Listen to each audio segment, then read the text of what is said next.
வாழ்க வையகம், வாழ்க வையகம், வாழ்க வளமுடன். அருளாசன் அருள் தந்தை வேதாத்திரி மகரிஷி அவர்களும் இறைநிலையும் என்னுள் சுத்தமுமாக எழுந்தருளி 16/6/2024 ஞாயிற்றுக்கிழமை இன்றைய நாட்காட்டி வரிகளுக்கான கவிவரிகளையும் அதற்கான விளக்கத்தையும் சிறப்பிக்க வேண்டுமாய் சந்தர்ப்பம் மேற்கொள்கிறேன். அனைவரையும் பணிவோடு முதல் கண் வணங்கி ஆரம்பிக்கலாம் என்றிருக்கிறேன். அனைவருக்கும் இனிய காலை வணக்கம். வாழ்க வளமுடன். சாமிஜியுடைய இன்றைய நாட்காட்டி வரிகள்: நம்மை நோக்கடிப்பவர்களை நாம் நேசிக்கலாம், நம்மை நேசிப்பவர்களை ஒருபோதும் நோக்கடிக்கக்கூடாது என்று சாமிஜி நமக்கு இந்த நாட்காட்டி வரிகள் கொடுத்துருக்காங்க. இதற்கான கவிதை வரிகள்: ஏற்பின்றி தீயண்டா பவ இருப்பு என்றால் ஒரு துன்பமரா இணையமைப்பு ஏற்பு வினை ஈர்ப்புகளின் பதிவியாகும் எவருமுடன் ஒரு துன்பம் வந்தபோதும் ஏற்புக்கொள்வோம் வினைப்போக்கும் மறந்து ஈதை என்று எண்ணத்தில் கடமையாற்றும் விழிப்பு வேண்டும் ஏற்பு பிற தூட்டுதலுக்கு மனம் உயர்த்தி ஈகை பிற நடக்கும் செய்தே வாழ்வோம் என்று ஒரு பாடலில் கொடுத்துருக்காங்க. இன்னொரு பாடலில் பிறருக்கு பின்னும் துன்பம் விளைக்காமல் பெருநோக்கில் தான் வாழ்தல் ஒழுக்கமாகும் பிறருக்கும் நல்வாழ்வளித்து தானும் வாழும் பெற்றையே அறமாகும் நோன்பாகும் பிறர் உணர்ச்சி தன் உணர்வோடு இணைந்து இயங்கும் பேரியக்க நிலைவுணர்தல் ஞானமாகும் பிறர் துன்பம் துறைத்திற்கே தன் வாழ்நாளை பேரறிவோடு அர்ப்பணித்த தொண்டு ஆகும் என்று சொல்கிறாங்க. சாமிஜி 75வது வயதில் ஒரு பாடல் எழுதியிருக்காங்க. என்னென்னா, உருவெடுத்த காரணமும் காரியமும் முடிவும் உலகினிலே 75 ஆண்டுகள் வாழ்ந்து இறைநிலையே அவ்வப்போது உணர்த்திட்டேன் செய்த வினை பதிவுகளை தூய்மை செய்து கொண்டேன் கரு தொடராய்ப்பின் பிறவி இல்லை இனி இல்லை கர்ம வினை மிச்சமில்லை இச்சை இல்லை ஏதேனும் அருணெறிந்த பெருஞ்சோதி அரவணைத்துக் கொள்ளும் அந்த நன்னாளை எதிர்பார்த்து உள்ளேன் என்று இந்த 3 கவிதை சாமிஜி கொடுத்திருக்கிறாங்க.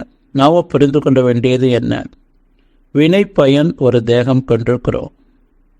நம்முடைய வினை எப்படி இருக்குதோ அதற்கு ஏற்றாற் போல தான் குடும்பம், சுற்றம், ஊர், உலகு என்ற இந்த 4 வகையிலையும் நமக்கே ஏற்படக்கூடிய அந்த இன்பதுன்ப வெறுப்பு உயர்வு தாழ்வு எல்லாமே நம்முடைய ஜெனட்டிக்கில் பதிந்துள்ள வினை பதிவுகள் தான் என்பதை புரிந்து வாழணும். அப்படி அந்த புரிதல் இருந்தது அப்படின்னு சொன்னால் எது வந்தாலும் அதை நாம் ஏற்றுக்கொண்டு விட்டு கொடுத்து சகிப்புத்தன்மையாக தியாகியாக வாடும்போது நம்மிடம் இருக்கக்கூடிய எல்லா கடந்த பதிவுகளையும் நாம் நீக்கிக் கொள்ள முடியும். அது புரிதல் இல்லாமல் நாம் மற்றவர்களோடு அவர்கள் கொடுக்கக்கூடிய சிரமங்களுக்கு நாம் அவர்களோடு போட்டி போட்டுக்கொண்டு அவர்களுக்கு நாம் மேலும் மேலும் துன்பத்தை கொடுத்து கொண்டே இருந்தால் அது நம்முடைய பதிவுகளை அதிகமாக்கும். இதை உணர்ந்து கொள்ளணும். இயேசுபிரான் அவர் என்ன சொல்கிறார்னா, ஒரு கன்னத்தில் அரைந்தால் மறுகன்னத்தை காட்டு என்று சொல்கிறார். நம்மிடம் ஒரு கன்னத்தில் அறையக்கூடிய ஒரு பதிவு இருக்குது. அந்த பதிவை நீக்க வந்தவங்க அந்த அன்பர்.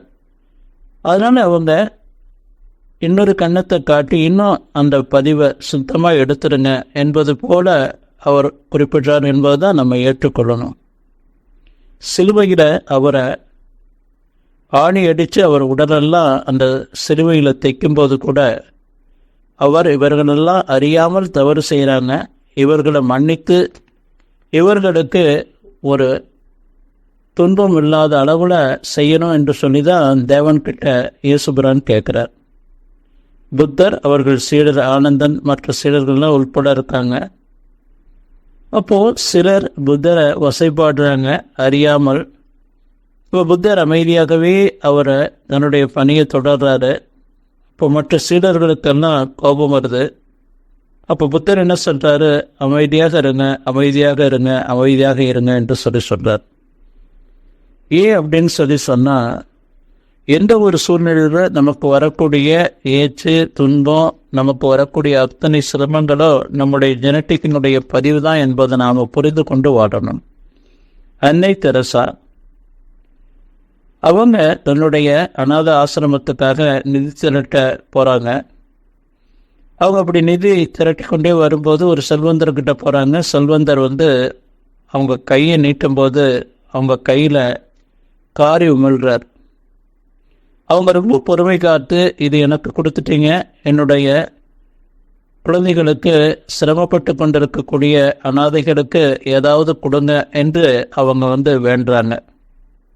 இது ஏன் இங்கே சொல்ல வரேன் அப்படின்னு சொன்னால், நமக்கு வரக்கூடிய அத்தனை துன்பங்களும் நமக்கு கொடுக்கக்கூடியவங்க நம்முடைய பதிவை எடுக்க வந்தவங்க என்பதை புரிந்து கொண்டு நாம் வாழ்ந்தால் வாழ்க்கையே சொர்க்கம் மாதிரி இருக்கும். இன்னொரு வரி என்ன சொல்றார், நம்மை நேசிப்பவர்களை ஒருபோதும் நோக்கடிக்கக்கூடாது. நாம் வினை பயன் ஒரு தேகம் கொண்டிருக்கிறோம். இந்த வினையை போக்கிக் கொண்டு நாம் வாழும் காலத்தில் நாமே இறைவன், அனைத்தும் இறைநிலையாகவே இருக்கிறது என்பதை உணர்ந்து வாழ்வதற்கு தான் இந்த மனித பிறப்பு. நம்மளோட ஜெனட்டிக்கில் இருக்கக்கூடிய அந்த கலந்த பதிவுகளெல்லாம் நீக்கி கொண்டு இருக்கக்கூடிய சூழலில் நமக்கு இருக்கக்கூடிய அந்த துன்பத்தை யார்கிட்ட காட்டுவோம்னா, நம்ம அன்பும் கருணையுமாக நம்மளை நேசிக்கிறவங்ககிட்ட தான் அதிகமாக காட்டுவோம். அது எவ்வளவு ஈனச் செயல் என்று சாமிஜி சொல்லுவாங்க. அது ரொம்ப மோசமான ஒரு செயல் அல்லவா?